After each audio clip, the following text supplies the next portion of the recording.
श्री देवी कवच का पाठ मनुष्य की सभी प्रकार की आपत्तियों से रक्षा करने वाला माना गया है। श्री दुर्गा सप्तशती के पाठ में सर्वप्रथम श्री देवी कवच का पाठ करना अनिवार्य है। आइए जानते हैं श्री देवी कवच।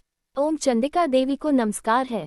मार्कंडेय जी ने कहा, पितामह, जो इस संसार में परम गोपनीय तथा मनुष्यों की सब प्रकार से रक्षा करने वाला है और जो अब तक आपने दूसरे किसी के सामने प्रकट नहीं किया हो, ऐसा कोई साधन मुझे बताइए।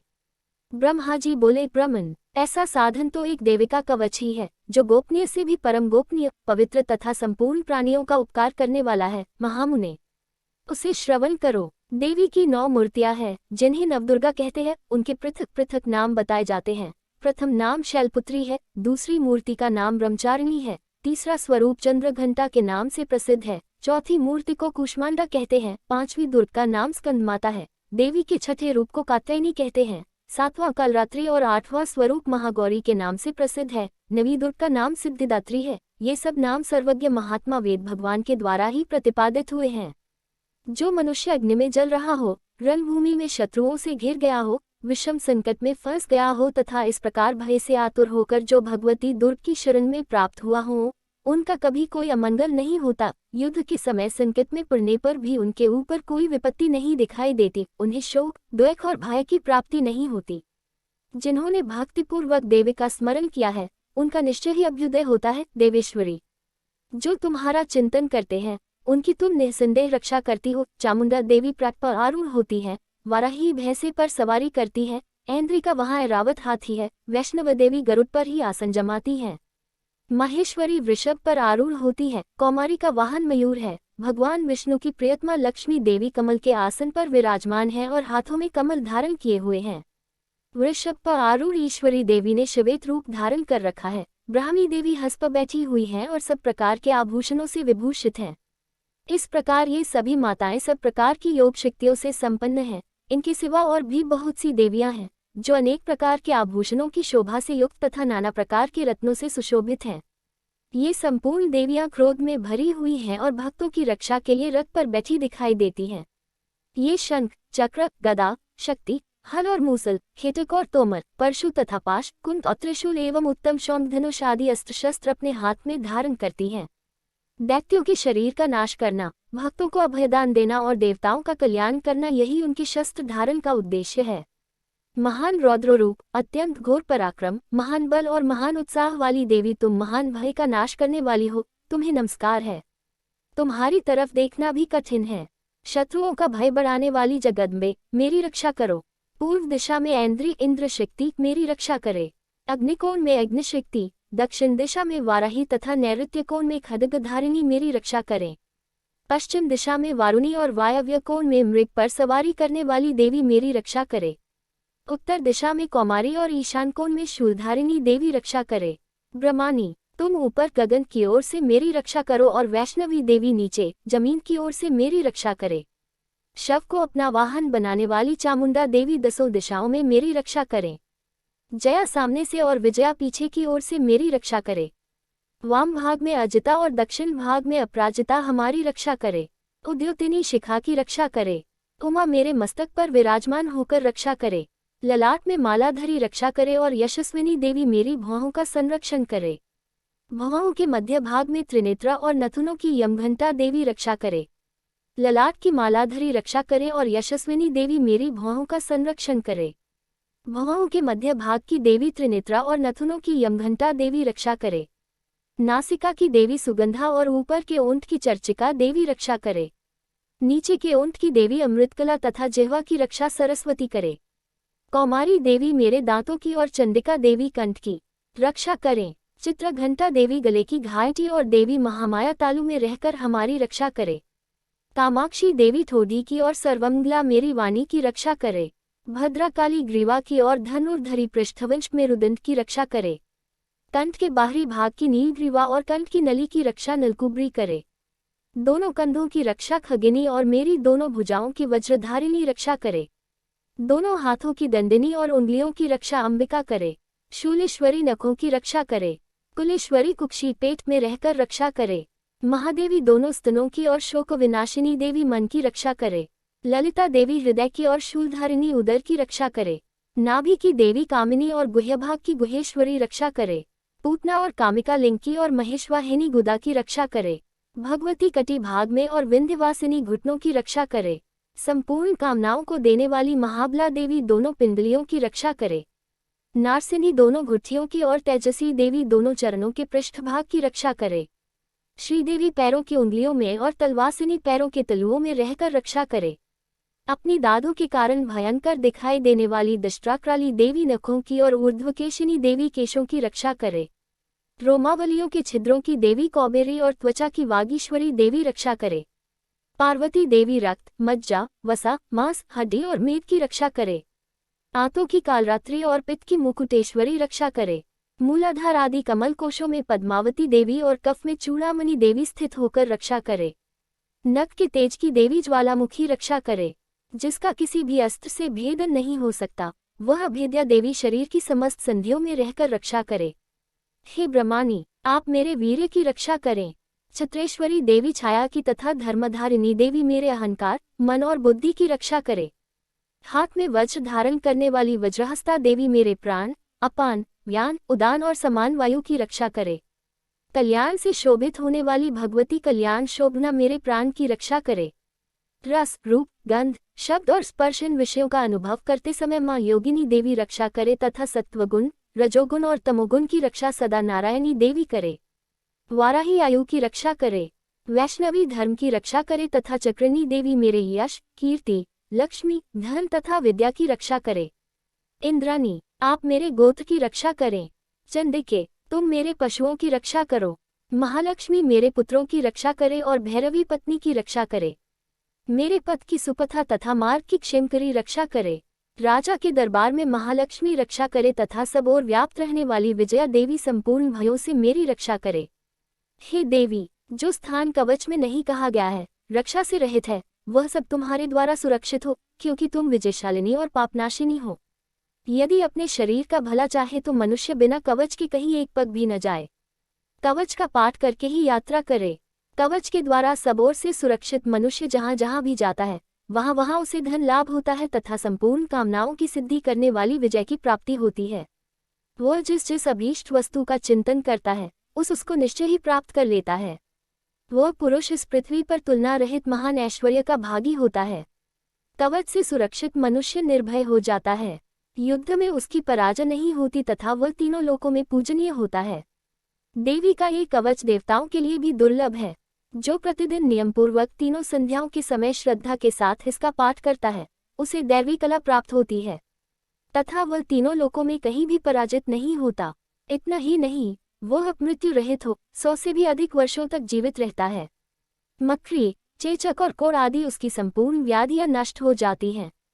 कनेर, भांग, अफीम, धतूरे आदि का स्थावर विष, सांप और बिच्छू आदि के काटने से चढ़ा हुआ जंगम विष तथा अफेन और तेल के संयोग आदि से बनने वाला कृत्रिम विष, ये सभी प्रकार के विष दूर हो जाते हैं, उनका कोई असर नहीं होता।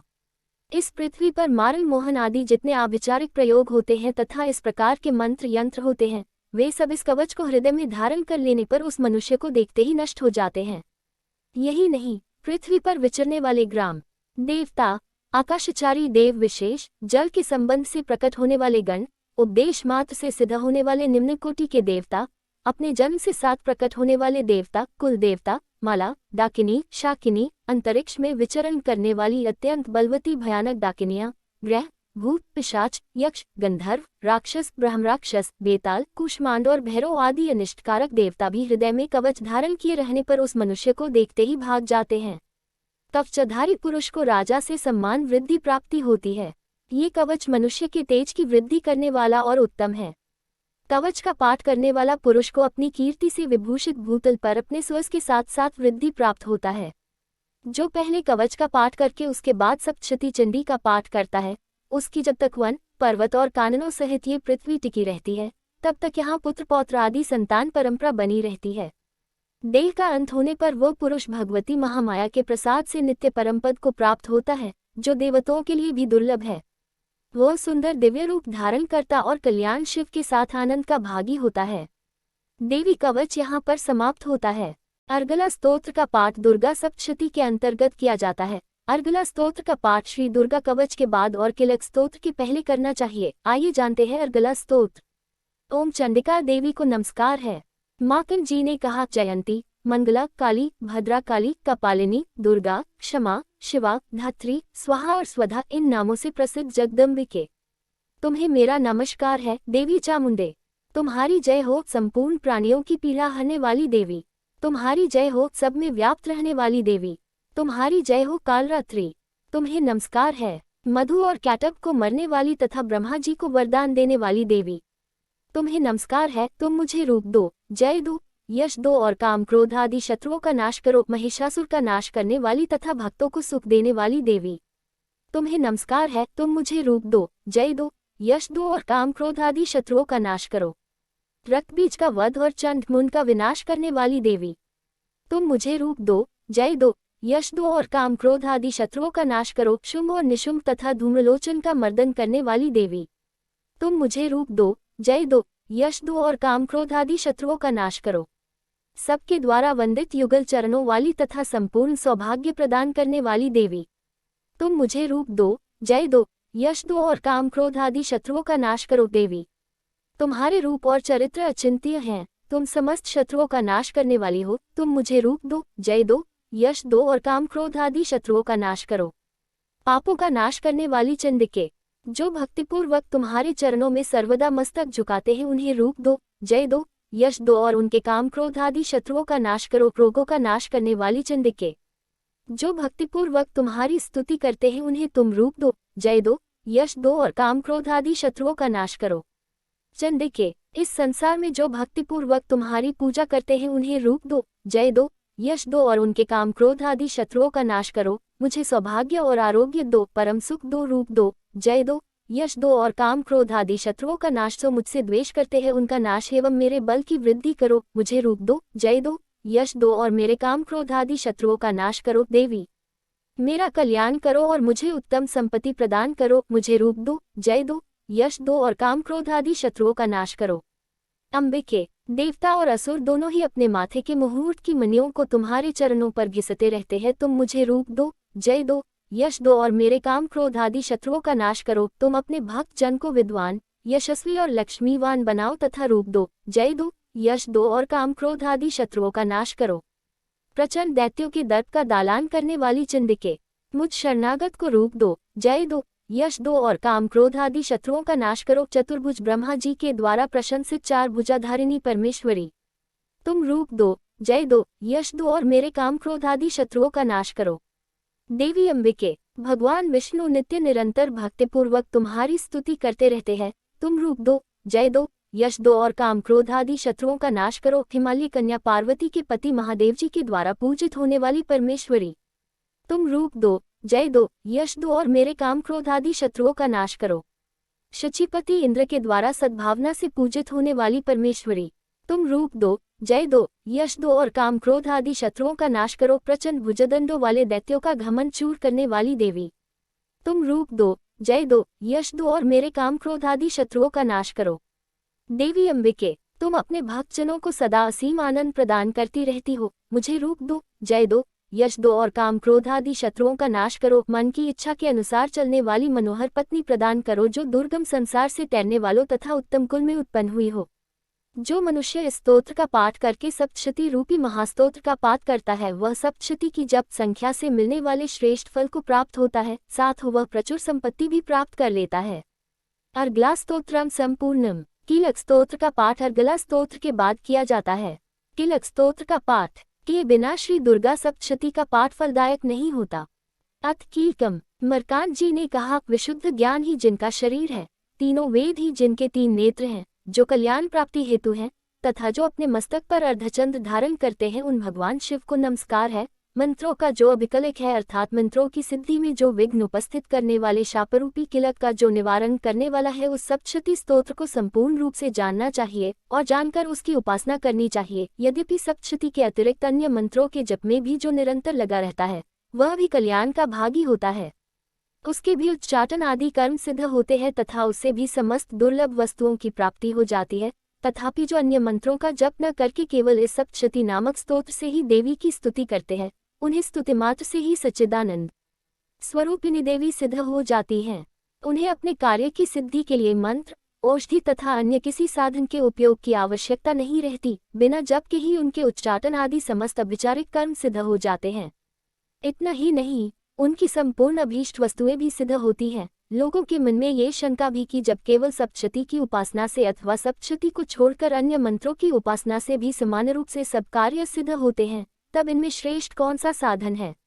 लोगों की इस शंका को सामने रखकर भगवान शंकर ने अपने पास आए हुए जिज्ञासुओं को समझाया कि यह सप्तशती नमक संपूर्ण स्तोत्र ही सर्वश्रेष्ठ एवं कल्याणमय है।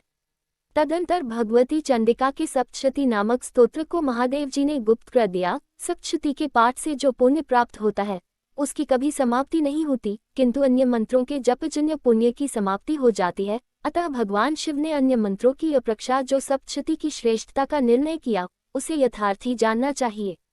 अन्य मंत्रों का जप करने वाला पुरुष भी यदि सप्तशती के स्तोत्र और जप का अनुष्ठान कर ले तो वह भी पूर्ण रूप से ही कल्याण का भागी होता है, इसमें तनिक भी संदेह नहीं है। जो साधक कृष्णा पक्ष की चतुर्दशी अथवा अष्टमी को एकाग्रचित होकर भगवती की सेवा में अपना सर्वस्व समर्पित कर देता है और फिर उसे प्रसाद रूप से ग्रहण करता है, उसी पर भगवती प्रसन्न होती है, अन्यथा उनकी प्रसन्नता नहीं प्राप्त होती। इस प्रकार सिद्धि के प्रतिबंध का रूप किल के द्वारा महादेव जी ने इस स्तोत्र को कीलित कर रखा है। जो पूर्वोक्त रीति से निष्कीलन करके इस सप्तशती स्तोत्र का प्रतिदिन स्पष्ट उच्चारण पूर्वक पाठ करता है, वह मनुष्य सिद्ध हो जाता है, वही देवी का पार्षद होता है और वही गंधर्व भी होता है। सर्वत्र विचरते रहने पर भी इस संसार में उसे कहीं भी भय नहीं होता, वह मृत्यु के वश में नहीं पड़ता तथा देह त्यागने के अनंतर मोक्ष प्राप्त कर लेता है। अतः किलक को जानकर उसका परिहार करके ही सप्तशती का पाठ आरंभ करें। जो ऐसा नहीं करता उसका नाश हो जाता है। इसलिए किलक और निष्किलन का ज्ञान प्राप्त करने पर ही यह स्तोत्र निर्दोष होता है और विद्वान पुरुष इस निर्दोष स्तोत्र का ही पाठ आरंभ करते हैं। स्त्रियों में जो कुछ भी सौभाग्य आदि दृष्टिगोचर होता है वह सब देवी के प्रसाद का ही फल है, अतः इस कल्याणमय स्तोत्र का सदा जप करना चाहिए। इस स्तोत्र का मन स्वर से पाठ करने पर स्वर्ग फल की प्राप्ति होती है और उच्च स्वर से पाठ करने पर पूर्ण फल की सिद्धि होती है, अतः उच्च स्वर से ही इसका पाठ आरंभ करना चाहिए। जिनके प्रसाद से ऐश्वर्य, सौभाग्य, आरोग्य, संपत्ति, शत्रुनाश तथा परम मोक्ष की भी सिद्धि होती है, उन कल्याणमयी जगदम्बा की स्तुति मनुष्य क्यों नहीं करते। कीलक स्तोत्र संपूर्ण रात्रि सूक्त पाठ। महत्वादि रूप व्यापक इंद्रियों से सब देशों में समस्त वस्तुओं को प्रकाशित करने वाली ये रात्रि रूपा देवी अपने उत्पन्न किए हुए जगत के जीवों के शुभाशुभ कर्मों को विशेष रूप से देखते हैं और उनके अनुरूप फल की व्यवस्था करने के लिए समस्त विभूतियों को धारण करती है। ये देवी अमर है, जो संपूर्ण विश्व को नीचे फैलने वाली लता आदि को तथा ऊपर बढ़ाने वाले वृक्षों को भी व्याप्त करके स्थित है। इतना ही नहीं, ये ज्ञानमयी ज्योति से जीवों के अगेन अंधकार का नाश कर देती है। प्रसिद्ध शक्ति रूपा रात्रि देवी आकर अपनी बहन ब्रह्म विद्यामयी उषा देवी को प्रकट करती है, जिसे अयोध्या में अंधकार सोते हैं नष्ट हो जाता है। ये रात्रि देवी इस समय मुझ पर प्रसन्न है, जिनके आने पर हम लोग अपने घरों में सुख से सोते हैं। ठीक वैसे ही जैसे रात्रि के समय पक्षी वृक्ष पर बने हुए अपने घोंसलों में सुखपूर्वक शयन करते हैं, उसे करुणामयी रात्रि देवी के अंत में संपूर्ण ग्रामवासी मनुष्य पैरों से चलने वाले, गाय घोड़े आदि पशु पंखों से उड़ने वाले, पक्षी एवं पतंग आदि किसी प्रयोजन से यात्रा करने वाले, पथिक और बाज आदि भी सुखपूर्वक सोते हैं। हे रात्रिमयी शक्ति, तुम कृपा करके वासनामयी वृक्ष की तरह पापमय वक्त को हमसे अलग करो, काम आदि तस्कर समुदाय को भी दूर हटाओ, तदनंतर हमारे लिए सुखपूर्वक तैरने यज्ञ हो जाओ, मोक्षदायिनी एवं कल्याणकारी बन जाओ। हे उषा, हे रात्रि की अधिष्ठात्री देवी, सब और फैला हुआ यह अज्ञानमय काला अंधकार मेरे निकट आ पहुंचा है, तुम इसे ऋण की भांति दूर करो। जैसे धन देकर अपने भक्तों की ऋण दूर करती हो, उसी प्रकार ज्ञान देकर इस अज्ञान को भी हटा दो। हे रात्रि देवी, तुम दूध देने वाली गौ के समान हो, मैं तुम्हारे समीप आकर स्तुति आदि से तुम्हें अपना अनुकूल करता हूँ। परम व्योम स्वरूप परमात्मा की पुत्री, तुम्हारी कृपा से मैं काम आदि शत्रुओं को जीत चुका हूँ। तुम स्तोम की भांति मेरे इस हविष्य को भी ग्रहण करो।